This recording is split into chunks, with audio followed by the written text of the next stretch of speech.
देखिए आज क्लास 10 का चैप्टर नंबर 4 है।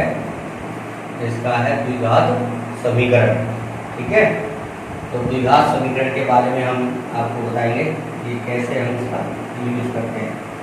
ठीक है, ये क्वेश्चंस इसके पेपर में एग्जाम में किस तरह के आते हैं ये सब आपको बताया जाएगा। ठीक है, तो देखो सबसे पहले हम इस चैप्टर की अगर हम बात करेंगे तो हमने ये समीकरण पढ़ा था पहले, A X square plus B X plus C.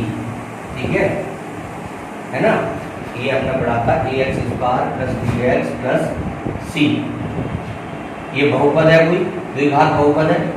ठीक है, क्योंकि इस पर पावर कितनी लगी है 2, तो ये हमारा कैसा है द्विघात बहुपद। अगर हम इस द्विघात बहुपद में बराबर अगर इसके हम 0 ले लें तो ये हमारा कहलाता है द्विघात समीकरण। इसी को हम कहते हैं मानक रूप। ये क्या है? मानक रूप है, मानक रूप द्विघात समीकरण। ठीक है, यानी बहुपद को, द्विघात बहुपद को अगर हम 0 के मान के बराबर रख दें तो वो हमारा द्विघात समीकरण कहलाता है। जो भी समीकरण होगा वो हमारा इसी फॉर्म में होगा। ठीक है, ए बी सी ये संख्याएं हैं, इसमें कोई भी नंबर्स हो सकते हैं, 1 2 3 कुछ भी हो सकता है। ठीक है, but A is not equal 0। ए का मान 0 के मान के बराबर नहीं होगा। ये हमें विशेष रूप से ध्यान रखना है कि ए का मान 0 के मान के बराबर नहीं होगा।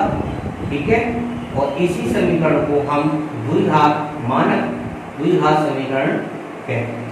ठीक है, तो इसमें हम क्या, ये द्विघात समीकरण है हमारा A X square plus B X plus सी।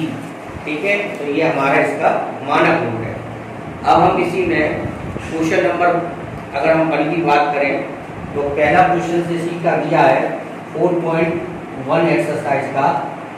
क्या पहला क्वेश्चन है आपका एक्स प्लस 1 का होल स्क्वायर बराबर है 2x minus 3। 2x minus 3।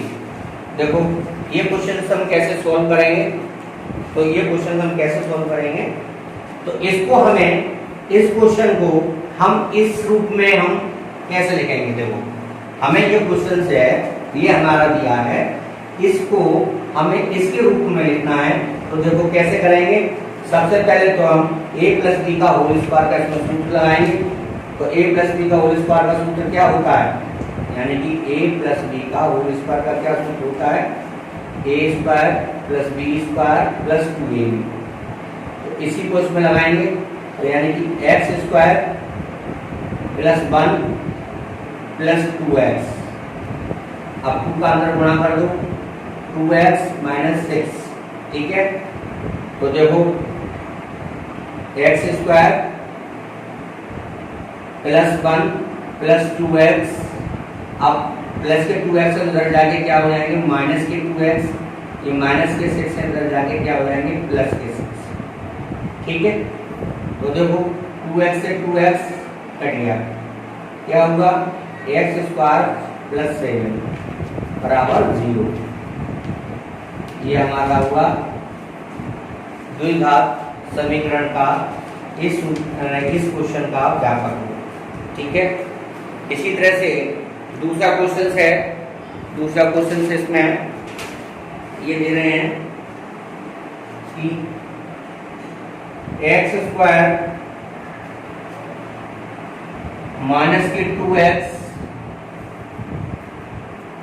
X square minus के 2x बराबर -2 3 माइनस एक्स। इसको भी देखो इसी तरह से क्वेश्चन सॉल्व करना है हमें। तो देखो कैसे करेंगे, तो यही एक्स स्क्वायर माइनस के 2x बराबर -2 का इसमें मल्टीप्लाई करेंगे तो क्या आएगा -6, माइनस माइनस का क्या आएगा प्लस के 2x। ठीक, अब देखो एक्स स्क्वायर माइनस 2x, इधर प्लस के 2x इधर जाके क्या हो जाएंगे, माइनस के 2x, ये माइनस के 6 हैं तो बराबर से इधर हम लाएंगे तो क्या हो जाएंगे, प्लस के 6 बराबर 0। तो देखो एक्स स्क्वायर 2x और 2x मिलके 4x प्लस 6 बराबर 0। तो ये हमारा क्या हो गया, द्विघात रूप का व्यापक रूप इस क्वेश्चन से। तो देखो अब ये क्वेश्चन जो है वो इसी रूप में है, यहाँ a का मान यहाँ पर 1 है और b की जगह यहाँ पर माइनस के 4 है और c की जगह इसके प्लस के 6 है।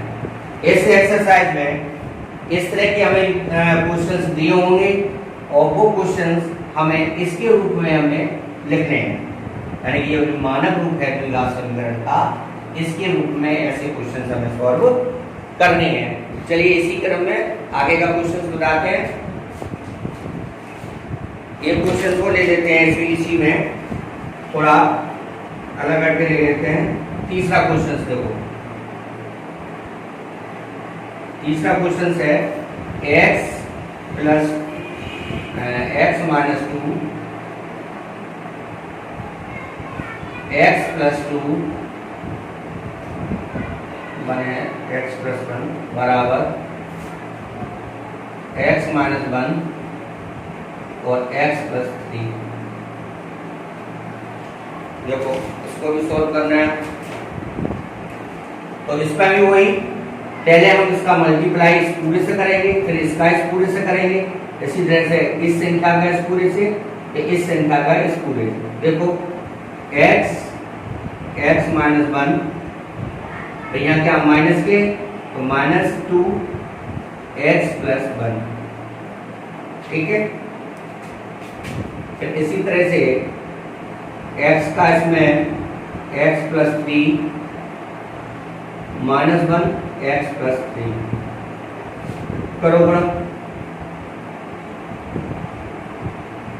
माइनस के 2x माइनस के 2 x square 3x minus x minus 3, ठीक। अब देखो x square minus x minus 2x मिलके कितना हो गया, माइनस के 3x माइनस के 2, 3x में से एक x गया 2x,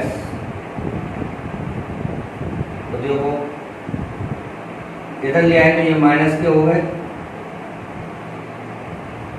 माइनस 3x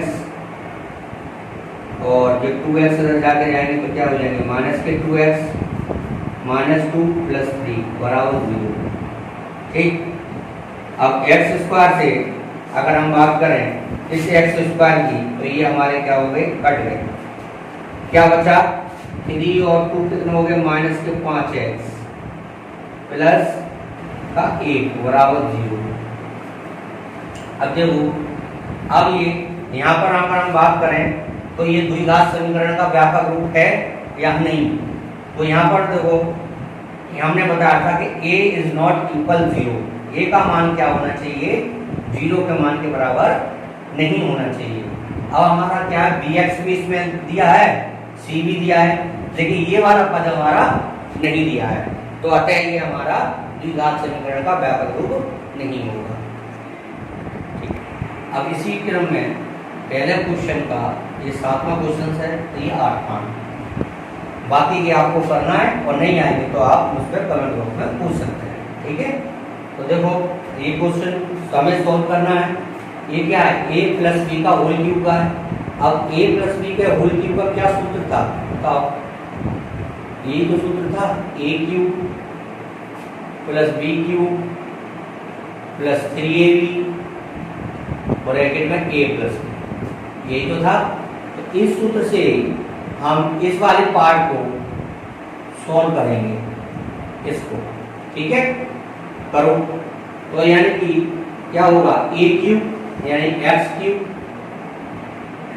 b की जगह क्या है 2, 2 का क्यूब कितना हो जाएगा 8 प्लस 3x, b की जगह यहाँ कितना है 2 ब्रैकेट में a प्लस b यानी कि x प्लस 2, ठीक है।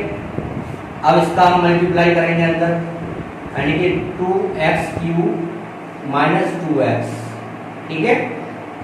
अब देखो x³ प्लस 8 ये हो जाएगा प्लस 3 दूनी 6x प्लस 2 बराबर 2x³ माइनस 2x।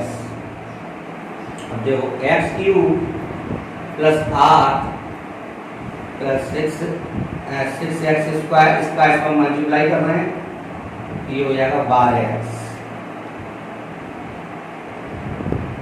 अब देखो x³ ठीक, x³ एक तो ये है, ठीक है। और अब आपको अब ये एक x³ ये है, इधर जाके क्या हो जाएगा माइनस के 2x³, ठीक है। अब इसी तरह से प्लस के 6x स्क्वायर, ठीक है, प्लस के 12x। अब इधर जाके क्या हो जाएंगे माइनस के प्लस के 2x और प्लस 8 बराबर 0। अब देखो minus x³ plus 6x square 12 और 2 14x प्लस 8 बराबर 0। अब हमने यहाँ पर देखा कि हमारा वो समीकरण कौन सा था, यानी कि ax square plus bx plus c बराबर 0। अब देखो ax square plus bx plus c बराबर 0, लेकिन हमारा ये वाला पद हमारे उसमें तो है नहीं, क्योंकि यहाँ मैक्सिमम घात कितनी है 3, होनी कितनी चाहिए थी 2। तो अतः ये हमारा द्विघात समीकरण का व्यापक रूप नहीं है। क्या लिखेंगे, द्विघात समीकरण का व्यापक रूप नहीं है। यहाँ लिख देना द्विघात समीकरण का व्यापक रूप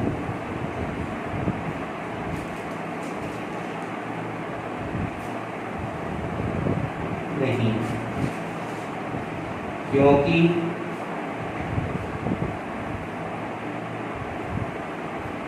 सबसे बड़ी घात x की सबसे बड़ी घात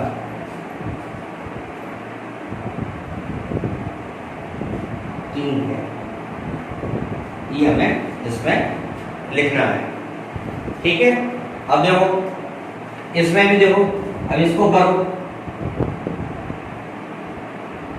x³ minus 4x square minus x plus 1, इसको तोड़ो x³ वही a माइनस बी के होल क्यूब से, इसमें सूत्र लगेगा a माइनस बी का होल क्यूब, यानी कि a³ minus b³ minus 3ab bracket में a माइनस बी। इसी रूप में इसको तोड़ना है x³ minus x minus 3 into x into 2 bracket में x माइनस 2, ठीक है। अब देखो x³ minus 4x square minus x plus 1 x³ minus 8, अब तोड़ो उसका 3 दूनी 6x x minus 2 x³ minus 4x square minus x plus 1 6x square 6 दूनी 12x। तो सबसे पहले माइनस है, जब हम कोष्टक को खोलेंगे तो यहाँ क्या हो जाएगा प्लस। तो अब देखो x³ ये इधर ले आएंगे तो माइनस के x³ माइनस के 4x स्क्वायर, इधर ले आए तो प्लस के 6x स्क्वायर माइनस का x, इधर ले आए तो माइनस के 12x प्लस 1 प्लस 8 बराबर 0।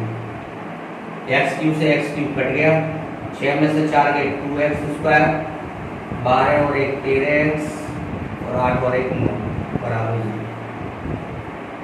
अब ये इसके व्यापक रूप का है, क्यों है, क्योंकि इससे संतुष्ट करता है। देखो ये यहाँ a बराबर यहाँ कितना है 2 x स्क्वायर, यहाँ b बराबर कितना है माइनस 13 और यहाँ c बराबर 9, ठीक है।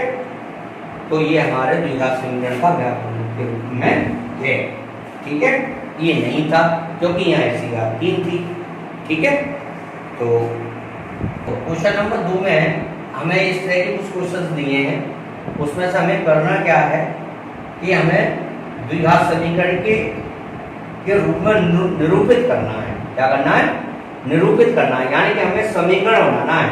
हमें समीकरण को सॉल्व नहीं करना है कि उसमें क्या हुआ, ये क्या हुआ, कुछ नहीं, सिर्फ हमें समीकरण को निरूपित करना है।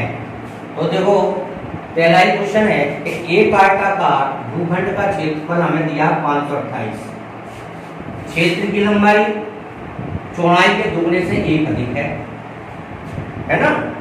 तो देखो सॉल्व करते हैं इसे।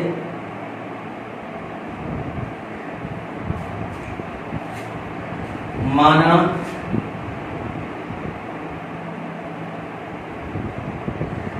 आयताकार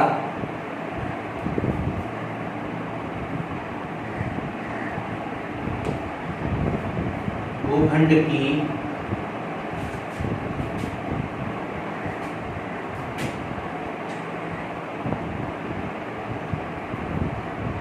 चौड़ाई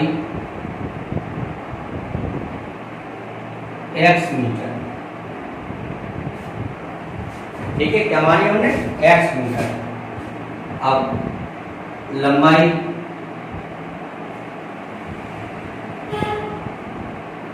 भूखंड की लंबाई चौड़ाई का दोगुना, यानी चौड़ाई का दोगुना कितना हो गया? 2x। कितना अधिक है?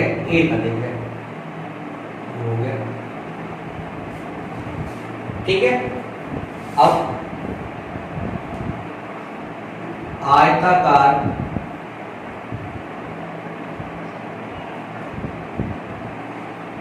भूखंड का क्षेत्रफल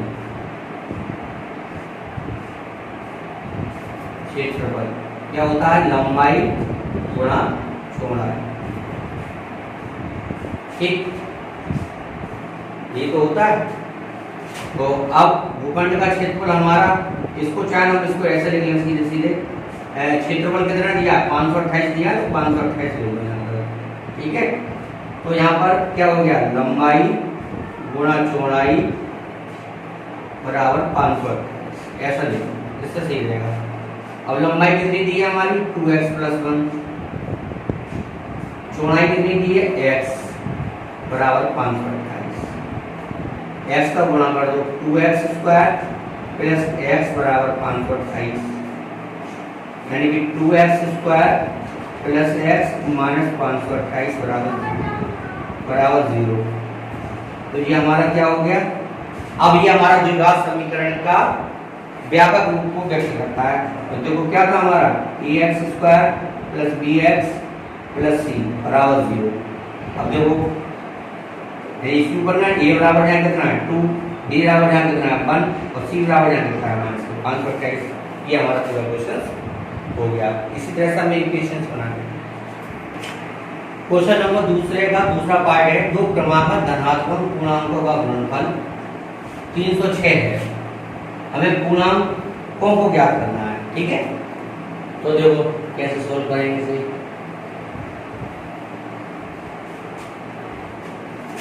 माना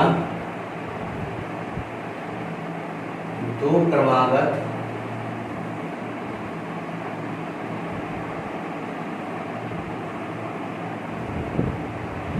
धनात्मक पूर्णांक x और दूसरी मान ली हमने x + 1। ठीक है, उनका गुणनफल कितना है? 306। तो यानी कि x + 1 बराबर हो गया 306। ठीक है, x का अंदर गुणा किया, x² + x बराबर 306, x² + x - 306 हो गया बराबर 0।